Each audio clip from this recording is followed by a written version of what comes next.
progressives, Human Betterment Society, etc. In about 1918. It was the Black Stork. There's 2 copies left. One is in a university library. We have another one to preserve it, to make sure that nobody forgets. This is a story about children that just shouldn't live.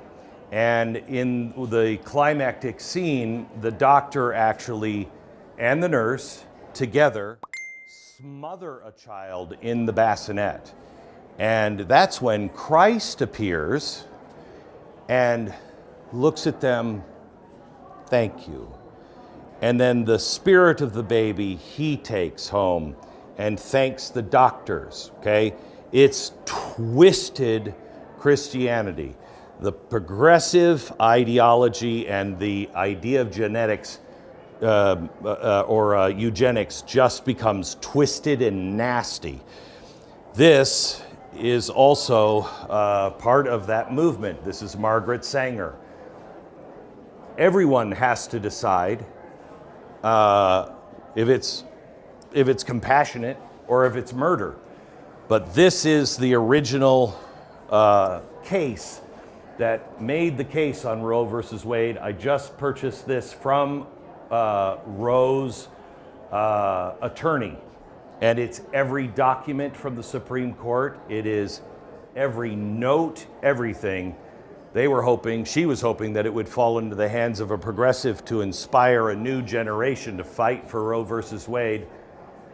Tanya was the one who really was the one that gave permission to get this. And I asked her, honey, it's going to be expensive. How much are you willing? And she said, well, it's only worth 64 million lives. What do you think? And we are not going to let it fall into the hands to be used for a next generation, to be inspiration. This is actually got this from an abortion clinic. This is a suction machine and tools used in abortions. This is a demonstration, assuming all babies were aborted at 12 weeks, they would be this size. You'll look at the top. If we put all the babies, assuming they were all aborted no later than 12 weeks, this barrel would go from October to November 1976. Okay? We have made thousands of these barrels, and of course they weren't all this size. This is jackboot thugs. That is a Nazi SS uniform, and the boots, and that is a chair for persons of interest. Again, these are glasses that pile in Auschwitz. If you've ever been there, you'll never forget it. And a pile of prosthetics, arms, legs, crutches, anything that the feeble used, they also took all of those. And I want to end this room with this. This came to me as a scolding.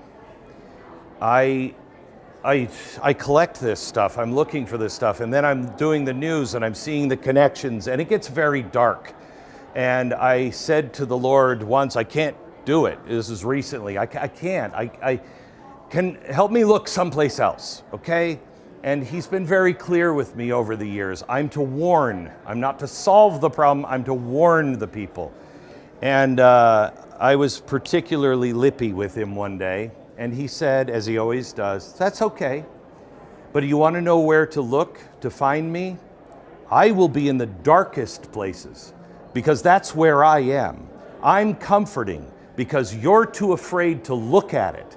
You won't stand up and do anything, but I am there. I've been in every concentration camp. I have been in the darkest places, and I am part of the good that is there, standing and helping and being compassionate. So I painted this. It's our Lord if he would have been born in Germany and he was in a concentration camp, because he was there. He was